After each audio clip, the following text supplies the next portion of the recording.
Hey everybody, welcome back to another video from Nick's Saxophone World. Today I'm going to give you an awesome bebop exercise that's going to get you going, get you sounding like the bebop musicians that you know and love. Let's get into it. Okay, so why bebop? Why is this important? Well, if you think about it, bebop is really the foundation of all modern jazz. And jazz is changing faces so quickly these days. You know, there's all these bands that are doing non-traditional, very, very creative things. But I'm willing to bet that most of the musicians in your favorite modern jazz bands have studied bebop like crazy. And I think it's very, very important. So what makes bebop so essential? One of the things that makes bebop so useful and so difficult is the presence of chromaticism in bebop. Chromaticism is really, really important, and if you think about musicians like Charlie Parker and Dizzy Gillespie, they really used and revolutionized chromaticism. So playing notes that aren't necessarily in the key or chromatically leading or surrounding other notes that are really, really important, that's the true sound of bebop. And that's what this exercise is going to get you started with today.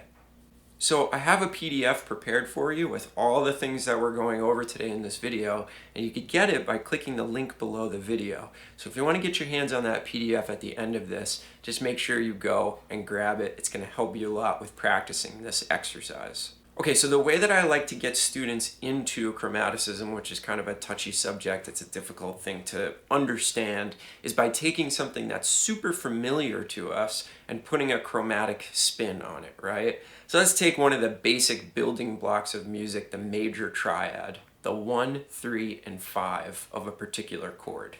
Now what we're going to do is we're going to take that triad and we are going to chromatically approach each note in that triad. So you think about a C major triad, right? The notes are C, E, and G. Now what we want to do is we want to take a chromatic approach from below on each one of those members of the triad. So the chromatic approach to C would be a B to C.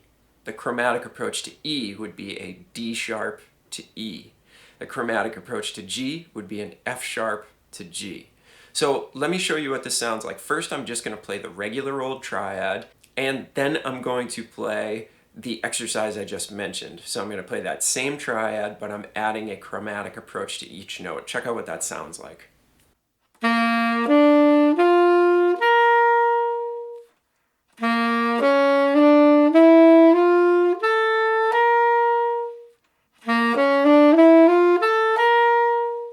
Okay, so now you know what we're kind of going for, and now let me tell you about the exercise that I've prepared for you.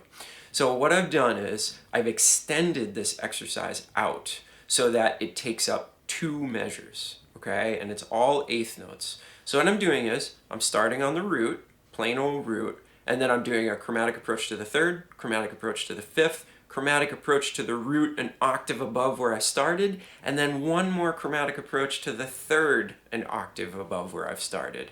And then I'm coming down and doing the exact same thing. So it's a pretty simple exercise, but it's kind of tough to pull off, to tell you the truth. And then to make it even harder, I'm going around the circle of fourths without stopping. So I'm doing this exercise on a C major triad, then I'm going to the next key in the circle of fourths, doing it on an F major triad, then B flat, and so on, so on, so on, and so forth, right around the circle of fourths.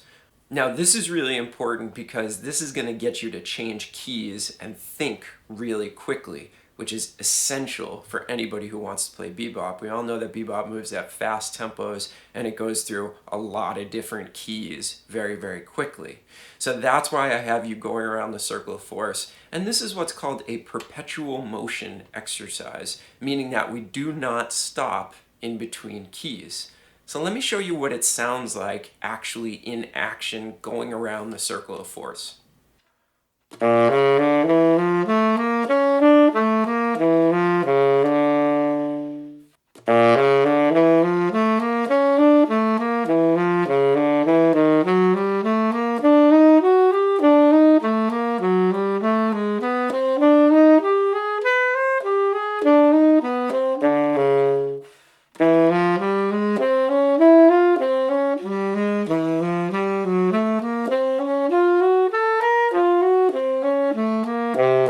Okay, so that's going to be what you're going to sound like when you actually start playing the exercise all the way through. But let me give you a couple of tips first, because that's a really, really difficult thing to do right off the bat. So here's what I would do. I would go through each key individually, right? So I'd play C. I'd do the exercise over C. Then I would stop and I would think about what this is going to sound like, how it's going to feel over F. Then I would do that. Then I would stop. And then I would keep going right around the circle of force, but not going from one key right into the next at the beginning. You don't want to do that right off the bat. You're going to scare yourself away from this exercise. You're going to think that it's impossible, which it's not. But if you try to do too much right at the beginning, that's what's going to happen to you. Now, after I do that and I'm familiar with everything that's going on, now I'll start to very, very slowly actually play the exercise that I've outlined for you in the PDF. Now, here's one other thing that's really super important. I do not want you to look at the PDF while you're playing it. Check it out first, like see what's going on, make sure you understand the exercise, make sure you know what's going to happen in each key, but then quickly get that sheet away from you.